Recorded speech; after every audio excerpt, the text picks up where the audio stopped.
ముంబై నుంచి స్టోర్ కి ఈ రోజైతే ఒక కొరియర్ అయితే వచ్చింది. అందులో జ్యువెలరీ ఏమైనా పంపించారేమో అనుకున్నా. ఓపెన్ చేసి చూస్తే అందులో చాక్లెట్స్ ఉన్నాయన్నమాట. అందుకే నవ్వుకుంటున్నాను.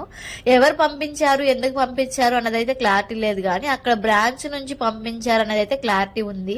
క్లారిటీతో పని ఏముంది చెప్పండి, మనకి ఫుడ్ కనిపిస్తే చాలు ముందు తినేయాలి. మామూలుగా అయితే అసలు నేను ఎక్కువ చాక్లెట్స్ తినను, కానీ అంత దూరం నుంచి పంపించారు కదా, ఈ చాక్లెట్లు ఏమి స్పెషల్ అని చెప్పి ఓపెన్ చేసి ఎమ్మటనే కొంచెం చిన్న ముక్క తినగానే అనిపించింది అనమాట. నార్మల్ డైరీ మిల్క్ చాక్లెట్ లాగే అనిపించింది, పెద్ద స్పెషల్ అయితే ఏమనిపించలా. భూమికి కూడా ఒక బాక్స్ వచ్చింది, ఆ బాక్స్ కింద ఇదైతే ఉందనమాట. అక్కడ బ్రాంచ్ లో జాబ్ చేసే వాళ్ళకి బేబీ అయితే పుట్టింది, వాళ్ళు బ్లెస్ చేయమని చెప్పి వాళ్ళు ఆనందం కోసం ఈ బాక్స్ అయితే పంపించారనమాట. మన బాక్స్ లో ఏముందో చూడడం కన్నా కూడా పక్కన వాళ్ళ బాక్స్ లో ఏముందో చూడడంలోనే మనకి చాలా ఇంట్రెస్ట్ ఉంటుంది. ఆ కిక్కే వేరప్ప అన్నట్టుగా ఉంటుంది అనమాట. పాపం భూమి బాక్స్ లో చాక్లెట్స్ అన్ని పడిపోయి వచ్చాయి.